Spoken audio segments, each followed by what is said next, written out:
হিন্দুরা কনসলিডেটেড হচ্ছে, এটা একটা ফিসফাস ছিল। অনেকে আবার বলছিলেন দূর হিন্দুরা আবার কনসলিডেটেড হয়, অনেকে এখনও মেকি সেকুলার পন্থীরা, এই ভণ্ড সেকুলাররা যারা সর্বনাশ সবচেয়ে বেশি করে বাঙালি হিন্দুর, সবচেয়ে বেশি সর্বনাশ করে হিন্দুদের। মানে আমি অবাক হয়ে গেলাম, কোথায় 15,000 কিলোমিটার দূরে ভেনেজুয়েলা, এই Venezuela, Honolulu, Honduras, Timbuktu, Tibet, Palestine সব কিছু নিয়ে এরা বলে, মিছিল শুরু করে দিয়েছে ভেনেজুয়েলা নিয়ে। একটা মিছিল দেখবেন না বাংলাদেশে কেন এত হিন্দুরা মারা যাচ্ছে, খুন হচ্ছে, তাই নিয়ে একটা মিছিল বামপন্থীদের দেখবেন না। মোহাম্মদ ইউনুসের চোখে চোখ রেখে মেরুদণ্ডহীন মোহাম্মদ ইউনুস তুমি গদি ছাড়ো এরকম একটা পোস্টার নিয়ে কোনো সিপিএম নেতাকে দেখবেন না রাস্তায়।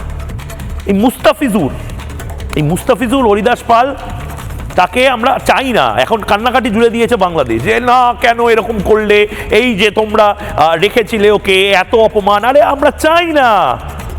ভারতের হিন্দুদের রাগ পাকিস্তানিরা দেখেছে, ভারতীয়দের রাগ আসিফ মুনির দেখেছে, এবং মোহাম্মদ ইউনুসের এবার দেখার পালা।